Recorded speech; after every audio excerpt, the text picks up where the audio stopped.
দর্শক, এবার সত্যি সত্যি বিশাল একটা ঘটনা ঘটতে চলেছে। ডক্টর মোহাম্মদ ইউনূস, বাংলাদেশের প্রধান উপদেষ্টা, তিনি চীন সফরে যাচ্ছেন আগামী ২৬শে মার্চ। সবকিছু চূড়ান্ত, এবং চীনে যাবার পর বাংলাদেশের সাথে চীন কি কি করবে তার একটি খসড়াও ইতিমধ্যে প্রণীত হয়েছে, যদিও চূড়ান্ত হয়নি।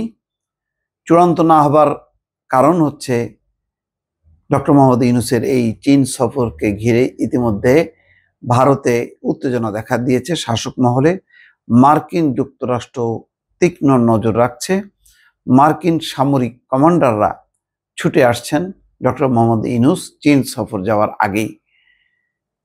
বোঝাই যাচ্ছে যে ডক্টর মোহাম্মদ ইউনূসের সঙ্গে চীন এমন কিছু চুক্তি করতে যাচ্ছে যেটি করলে ভারত এবং মার্কিন যুক্তরাষ্ট্র তাদের বিপক্ষে যাবে, তাদের প্রতিকূলে যাবে।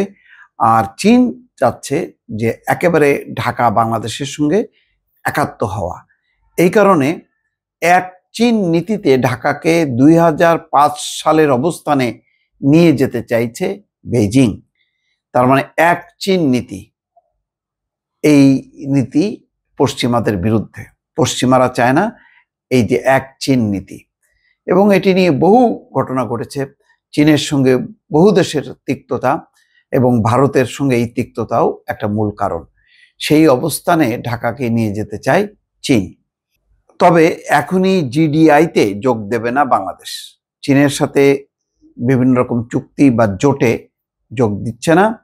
এমওইউ স্বাক্ষর করে আপাতত কিছুটা ভারসাম্য রক্ষা করার চেষ্টা করছে বাংলাদেশ। ঋণ এবং অনুদান মিলিয়ে $2.5 বিলিয়ন ঘোষণা আসতে পারে। দর্শক, মনে আছে ১৬০০ কোটি টাকা শেখ হাসিনা সর্বশেষ যখন সফরে ছিল, প্রতিশ্রুতি দেওয়া হয়েছিল ১৬০০ কোটি টাকা। তখন অনেকে হাসাহাসি করছিল, এটা তো এক সালমান এফ রহমান, এস আলম, এদের কাছে চাইলেই হইতো। ১৬০০ কোটি টাকা এটা কোনো ব্যাপারই না।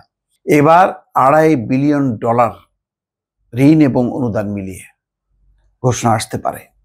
এই টাকাটা যদি পাওয়া যায় এই মুহূর্তে, নিঃসন্দেহে বাংলাদেশের রিজার্ভ বাড়বে, বাংলাদেশের বিভিন্ন নতুন নতুন প্রকল্প সামনে আসবে, এবং যেই অবস্থিত প্রকল্পগুলো সেগুলো ঘষামাজা করার ক্ষেত্রে একটা বড় ধরনের যে আর্থিক ঘাটতি বা শূন্যতা, সেটা একটা পূরণে সহায়তা করবে।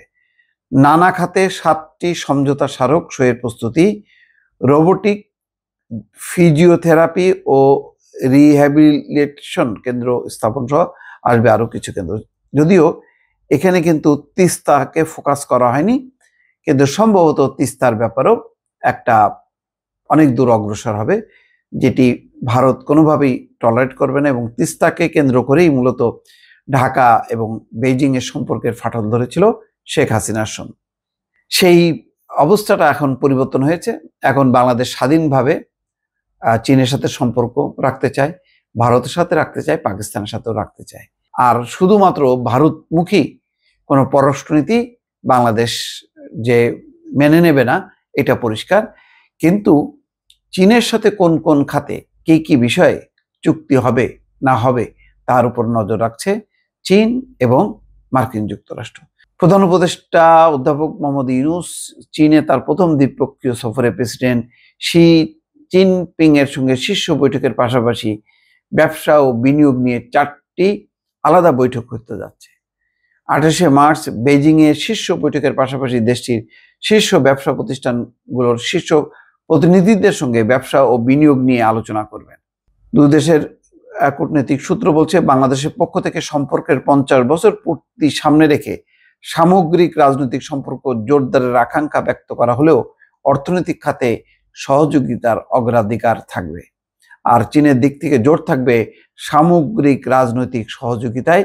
রাজনৈতিক সহযোগিতার কেন্দ্রে থাকবে এক চীন নীতি এবং প্রেসিডেন্ট শি জিনপিং এর বৈশ্বিক উন্নয়ন উদ্যোগে জিডিআই এ বাংলাদেশের যুক্ততা। এটাই হচ্ছে সবচেয়ে বড় চ্যালেঞ্জ। বাংলাদেশ সেই এক চীন নীতি বা জিডিআই সম্পৃক্ত হবে কিনা। দর্শক, বোঝাই যাচ্ছে যে এই চীন সফরকে ঘিরে নানামুখী উত্তেজনা চলছে, ভিতরে ভেতরে চাপা উত্তেজনা আছে। সেই উত্তেজনার নানা রকম দিক ইতিমধ্যে অনেকেই টের পাচ্ছেন। দর্শক, ভালো থাকবেন। আল্লাহ হাফেজ।